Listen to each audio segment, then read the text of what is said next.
Hey Skye. Hey Thundercloud. How are you? Good. Excellent. Hello out there. Welcome to Chillin Tuesday tonight. Yeah. It's the 21st of March. That's the equinox. Oh, is it? It is. And in 4 more days, will be my 3rd year anniversary here at the Australian Poetry Hall of Fame. That's exciting. I know. Yeah. Well, welcome to Chillin Tuesday. Let's begin by acknowledging the traditional custodians of the land on which we broadcast and the traditional custodians of the land right around this continent now called Australia, to acknowledge the continuing connection to the land of the elders past, present and emerging, acknowledge sovereignty's never been ceded and a treaty is being asked for. Oh, tonight I'm doing the poetry of Douglas Stewart from this here, which is a series of poets on record of recordings that were done by the University of Queensland Press back in the day, and they come with a record. A long playing 45, and he reads his own work, but tonight I'm going to be reading it. And this was published in 1971, recorded I think by 4BC in Brisbane, and produced by University of Queensland Press. And educational institutions could actually buy a copy of the poetry here for just 50 cents. So to supplement it. It was back in the day, they used to study poetry in Australia a lot more than they probably do now, but I wouldn't have a clue because I'm not a teacher. Yeah. And what do you got for us? I've got Helllyer, Song of the Humpback Whales. Okay. And that's published by Sisters Publishing in Carlton, South Australia. Okay. Victoria in, was it 1981? 1981. Yeah. Okay, it's dated too. Yeah. Well, I'll tell you a little bit about Douglas Stewart to begin with. He was born in 6th of May. That's my dad's birthday! 6th of May 1913. Well, my dad's not that old. And he died on the 14th of February on 1985 on Valentine's Day. He was actually a major 20th century poet in Australia, but also really important as a short story writer, essayist, publisher and literary editor. In fact, he published 13 collections of Australian poetry, a lot of them with his colleague Nancy Keesing. He also did biographies of Norman Lindsay and the poet Kenneth Slessor, and published 13 collections of his own poetry and a whole bunch of anthologies, 5 verse plays. His greatest contribution to Australian literature came from his 20 years as the literary editor of the Bulletin and 10 years as a publishing editor with Angus and Robertson, and his lifetime support of Australian writers. So there you go, Douglas Stewart. He was very, very, very important. So, and he, in saying that, in his work for Angus and Robertson with Nancy Keesing, he collected and collated a number of volumes of bush ballads, of Australian verse and poetry that we wouldn't have if it wasn't for him. Yeah. So it's an interesting little selection of poetry here. The first one is actually called The Silkworms. Oh, nice. And his comment about this is that some people think it as a humorous thing. The poem came along as a sequence of suburban satires he was writing a few years ago after many years of living at King's Cross, and afterwards in the heart of the city in a flat that had been formerly Norman Lindsay's studio in Bridge Street. His wife and, this is my wife and I, this is Douglas Stewart's voice, moved to a house at St Ives, and I thought they were rather obvious and superficial. I remember one Anzac Day seeing my apparently tame stereotyped neighbours striding through St Ives on their way to march in the town, glittering and swaggering with medals they'd won at Tobruk and Kokoda Trail.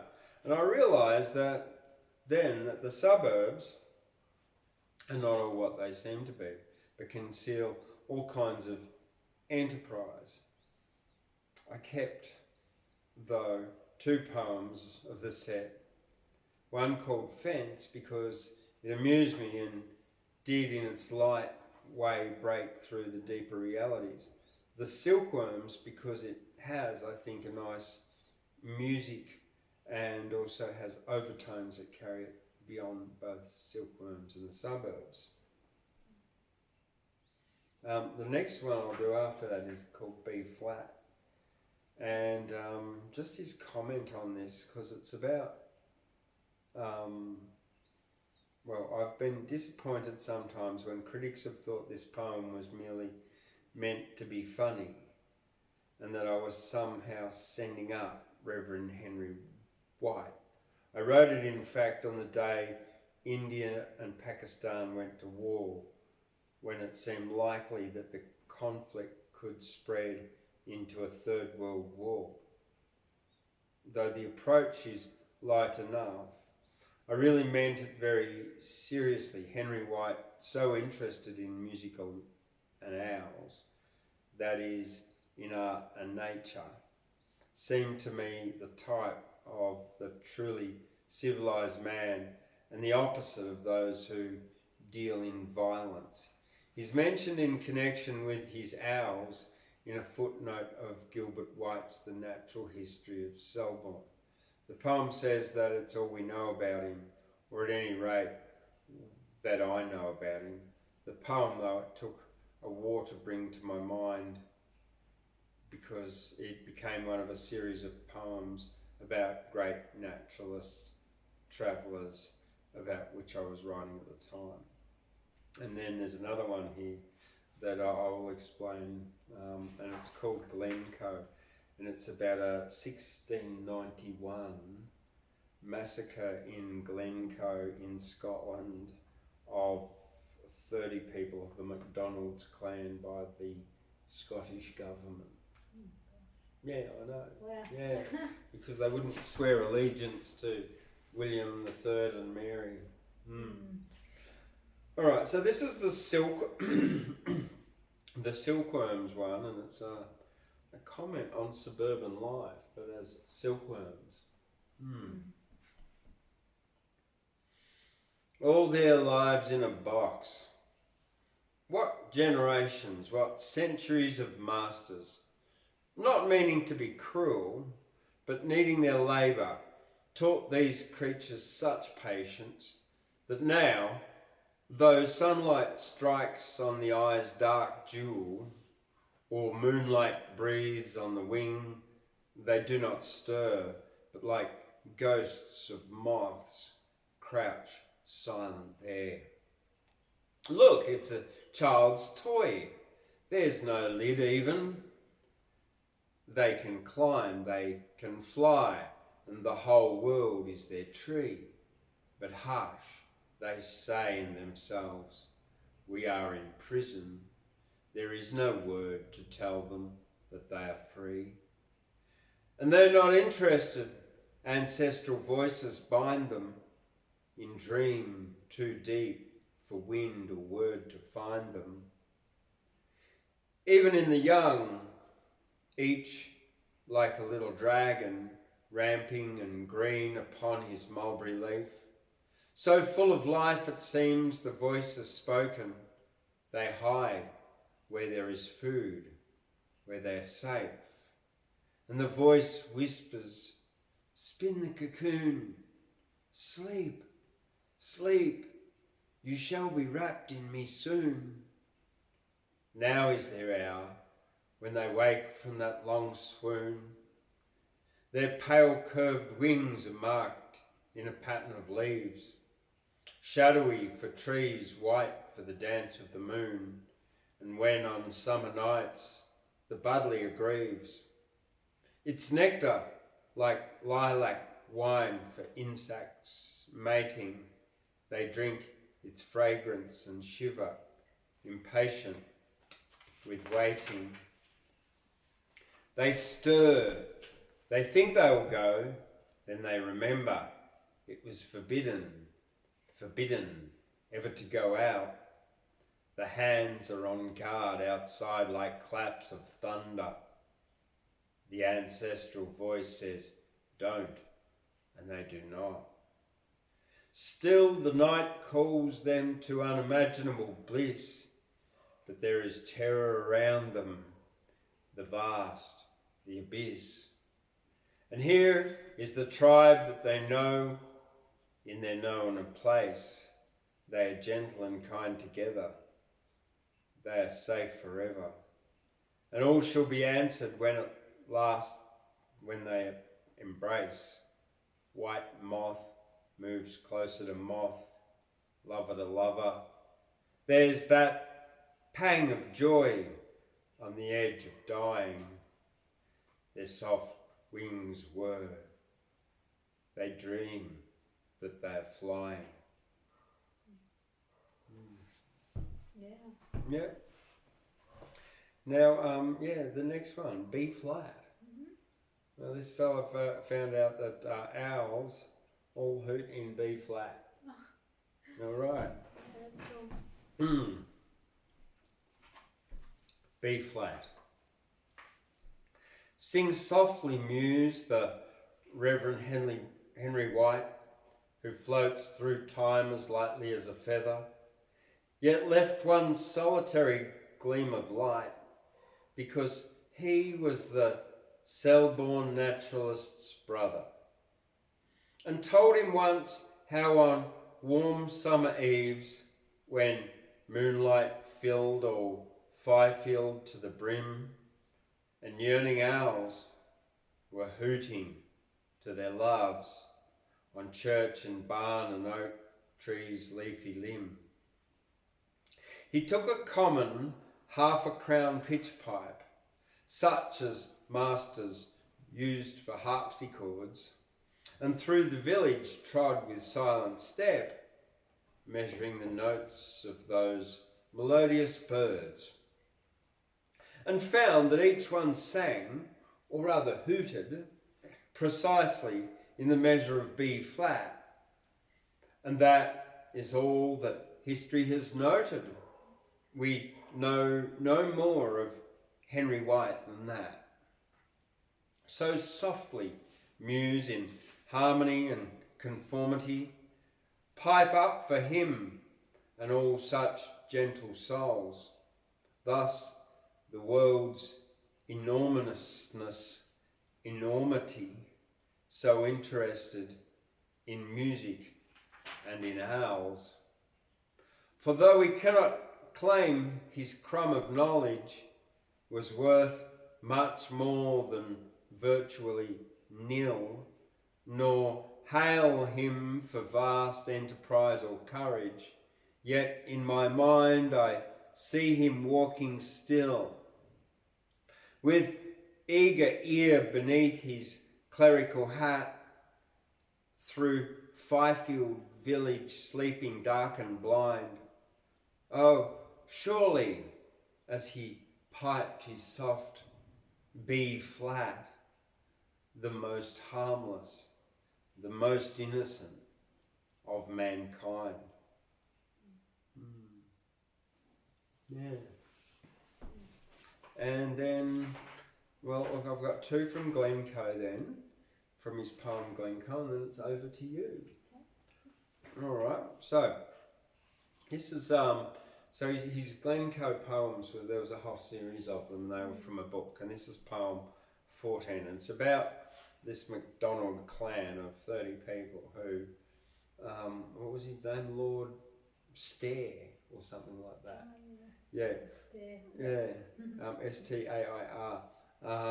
Yeah, he decided to massacre them because they didn't pay their or pledge allegiance to the king. Yeah. This is, and it's a bit hard because I've got to try and do a Scottish accent.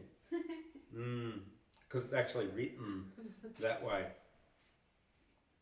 14, it's called. Just got a number. Out of your bed, young John McKeon. Out of your bed in a wa. Didn't you hear the tramp of boots in your father's house and Didn't you hear the musket shot that fills the big man dead? Clambering into his tartan breeks as he hustles out of his bed. Up and awa, young John McKeon, we, the Campbell lass ye married, the dark bonny lass ye'll be kind wi' her when MacDonald's dead are buried. Didn't you hear the shriek that goes, worse than the shriek of death, as the soldiers tear at your mother's rings like wolves with their hungry teeth? Out and awa, young John McKeon, chief in your father's place. Take the word o' your servant man, chief of what's left of your race. Dinna you see the foam that goes, naked and stumbling and old? Your mother lady, they stripped her of clothes to die in the dark and the cold. Out the door and into the snow, and o'er the mountain passes. In Appin, the lamp shines bright, but here there's nocht but ashes. Dinna you see the blazing torch? Dinna you smell the smoke? Dinna you hear the yells of death frae the huts of your tenant folk? Far frae here, young John McKeon, you hid your arms frae the Campbells. Dinna you cry for the hills for help, nor the river that groans and trembles? Here's 40 MacDonalds bleed in the snow. You may say their plans miscarried, for 100 and more are away in the hills, homeless and haunted and harried. Then awa through the neck is wild, and the core is bloody and swollen, for the guest in your house was Breadlebane's man, and the clan McKeon is fallen. It's pretty powerful, isn't it? Yeah. Helps with a cool accent, eh? Yeah. And this one's called number 15. It's just called number 15. Oh, okay. But I don't have to do this in a funny voice. Sigh, wind in the pine, river, weep as you flow. Terrible things were done long, long ago. In daylight, golden and mild, after the night of Glencoe, they found the hand of a child lying upon the snow, lopped by the sword to the ground, or torn by wolful fox. That was the snowdrop they found among the granite rocks. Oh, life is fierce and wild, and the heart of the earth is stone, and the hand of the murdered child will not bear thinking on. Sigh, wind in the pine, cover it over with snow.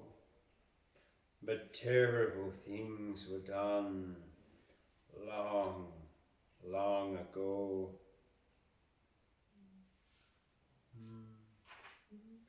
Yeah, it wasn't just in Australia that there was lots of violence and massacres. It's like not pretty much everywhere you're walking on the blood of massacres, violence. Okay, Song of the Humpback Whales by Jill Helllyer. Yeah. All right.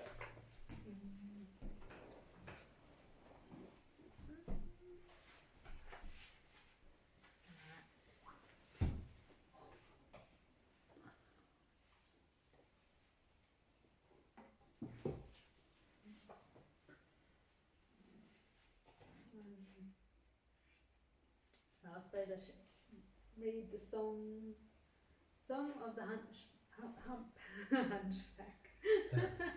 Hunchback whales. Song of the humpback whales. Okay. From oceans huge with time, the whales surface and plunge in a rolling of hills. The curious soft indigo explosion of their cries that trail like comets in the night are heard as trumpets' calls, submerged, sharp, shuddering as the spectral music of gulls, as sounds of blunt tugs nosing mournfully through eternal mist. It is a salty white sorcery they sing of Arctic pilgrimage, the bleak migration ordained by the rhymes of seasons, buffered by surface storms of their own world. They flow, as we ourselves in terrible formation, trapped, each a lifetime in completing seas and compelling seas, plunging, half blinded, calling one to another from green sharpened waves set on divergent courses, but frozen to our destinies. Wow, there's a lot of metaphor. Lovely. Yeah.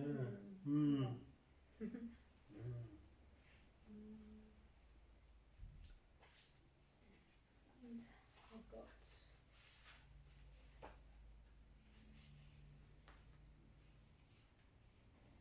Detour to a Dead End. Detour to a dead end. Okay, very fair enough. Detour to a dead end. Leaning away from his senses' cliff edge, as though to find in the raw glare in sun the loose end of time, order lines, as though to bind the sameness of days to the tides of the mind, leaning into the sudden warm air that stirs his dreams until cold substance blurs. He gulps love, yet it is barely reassured that the here now can be endured. His eyes eclipsed by their own dark sea hold pain and trust, half wonderingly, but I no longer ask. and none tell me why those implicit dreams must atrophy. Each day the nurses claim and kind appears the monsters of his mind.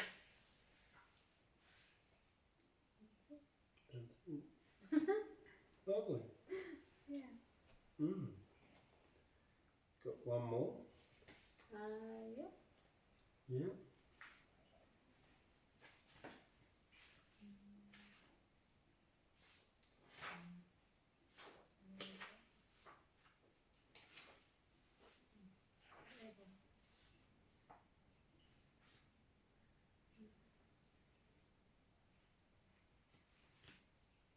Reversal. No more turning of stones, probing for entity, where there are only bones whitening. No more unsealing of earth. My dry mouth experiments with healing. Each stone will be replaced, each blade of life contained, and the exaction faced.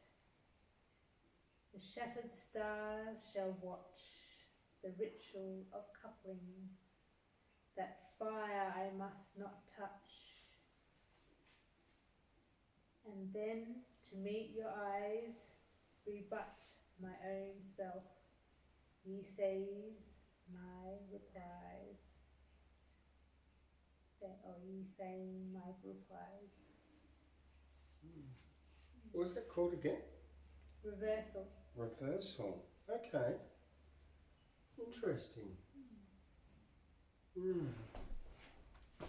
All right. Well, those ones that I've read were all on side one of the record. Cool. The record, yeah. Where did you get the record? And now I'm going to read Begin on side two. Now, there's three poems. There's Brindabella, The Night Camp from the Birdsville Track. And then there's Rutherford, and of which lines 1 to 96 are on the recording, but then the whole poem's in here, and there's about 300 lines in it. It's a great, huge, long thing. But I'm not going to read it because it will take a little while. Yeah. What I am going to do is read Brindabella and Night Camp from the Birdsville Track, and you're going to finish off with one, and then we'll say goodbye. Sounds good. Yeah. And we'll see everyone tomorrow night. Now, one thing that is happening, a couple of things that are happening here, with a bit of news. Yes. Well, you can buy these cups here online from AustralianPoetryHallOfFame.com.au. Yeah. Yeah. Nice. And we've got Seahorse Medicine Cafe, which is Guyra's only vegan and vegetarian restaurant. Yeah. Yeah. Lovely food. Serving good coffee too. Oh, best coffee ever. You don't drink coffee. She would know. But I love the chai. Yeah. And chai. Yeah, we got rainbow chai. And this Saturday we've got coming up the Fiore Musicale, the Armadale Chamber Choir, coming up here with J.S. Barks and John Passion. That's the 25th of March. And then the 1st of April, we've got the Fool's Bush Dance with an April Fool's Day bush dance here with the Big Hairy Bush Dance Band. So check it out there online on our Facebook page, Australian Poetry Hall of Fame /Guyra, and you can see the events there, or also on our website www.australianpoetryhalloffame.com.au, and you can also check out our merchandise there on our store and get some cool t-shirts, mugs, and even a sticker of me. They're cool. Yeah, thanks. Yeah. Okay. Yeah, she's great because she thinks I'm cool. Okay. Brindabella. Now, Brindabella, I don't know much about that, but there was a book about it, Holiday or something at Brindabella by Miles Franklin, something like that. Yeah, Brindabella.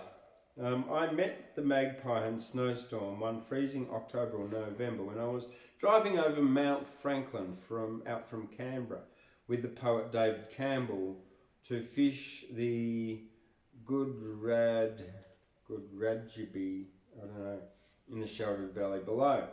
I think that Turgenev says that somewhere that for good construction in the short story, if you introduce a tomahawk in the first paragraph, someone must use it in the last. Or conversely, if you're going to use a tomahawk at the end, then you must introduce it early. Therefore, I've always been rather pleased to find that the magpie who closes and sums up the poem makes his introductory appearance in the opening stanza.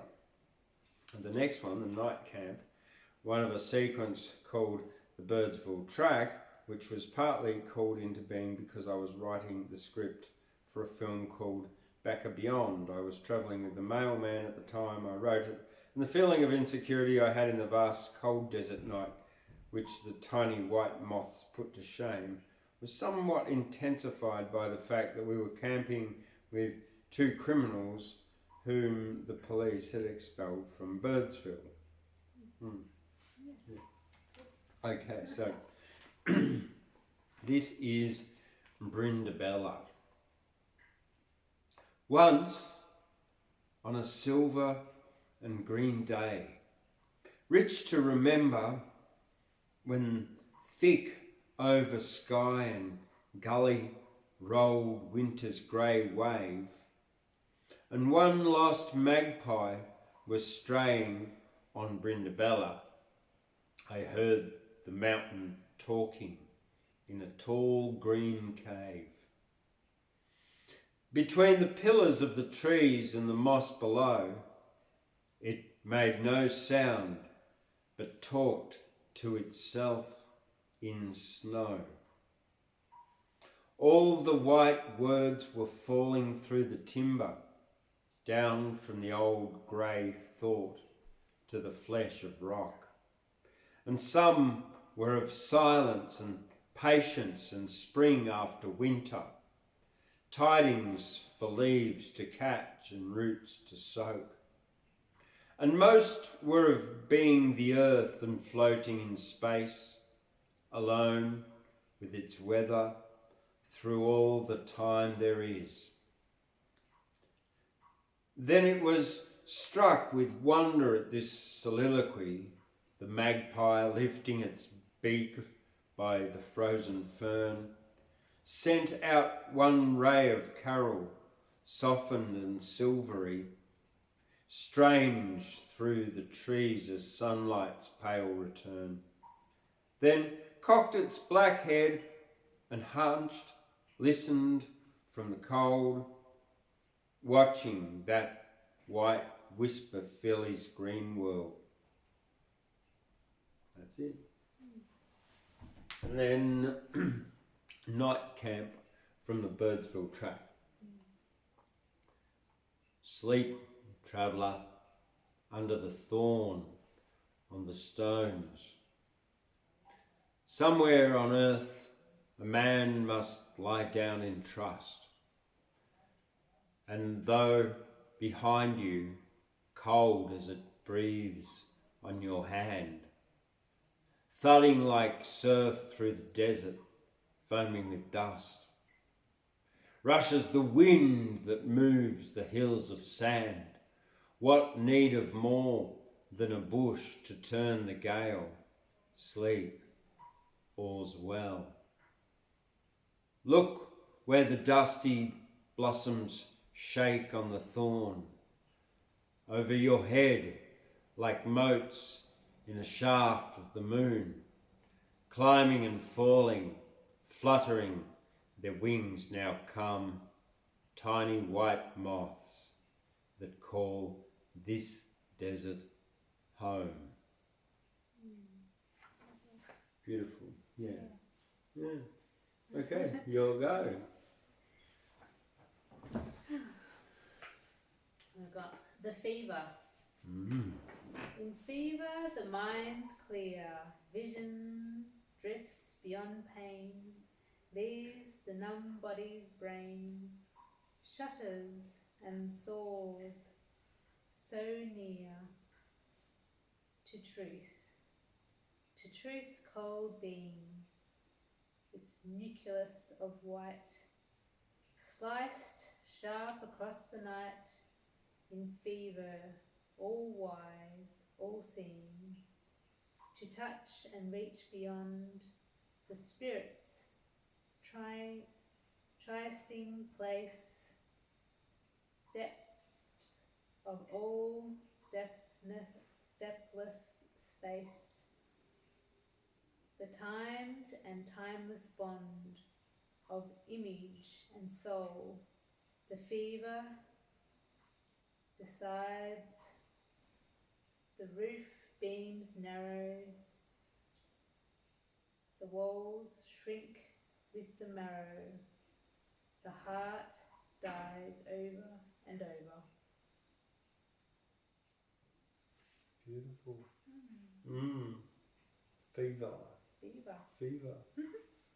By, what's her name? Gwen? By Jill Helllyer. Jill Helllyer. Yeah. Have you got any information about Jill there? Okay. She is Australian from the Second Fleet, born in North Sydney, 17th of April 1925. She's been writing poetry since high school days, and has had work published in Australia and in some overseas anthologies since she was 19. Wow. Yeah. So she was awarded a senior literary fellowship for the Literature Board of the Australia Council in 1981. Yeah. Fantastic. All right, so she was born in 1925, so nearly 100 years ago. Amazing, isn't it? And this was published in 81, so that's over 42 years ago this book was published. Yeah. I mean, I was born in 71, so it's sort of in my lifetime, but for some young people, that's like before theirs. Yeah. Yeah. Same age as my sister. Wow, is that I know. Well, tomorrow night here at the Australian Poetry Hall of Fame at 6:30, we've got Wednesday Words, open mic poetry night, and you don't want to miss that, do you? No. That's a great night. Definitely, yeah, because it's funny, and it's also entertaining, and it's interesting, and that's my job, is to make life interesting. Yeah. All right. Well, thank you for joining us tonight on Chillin Tuesday. Yeah. On the 21st of March, 2023. Yeah. The day which is the same length as the night. Oh, there you go. Yeah. That's what that means. Okay. Good night, and we'll see you later.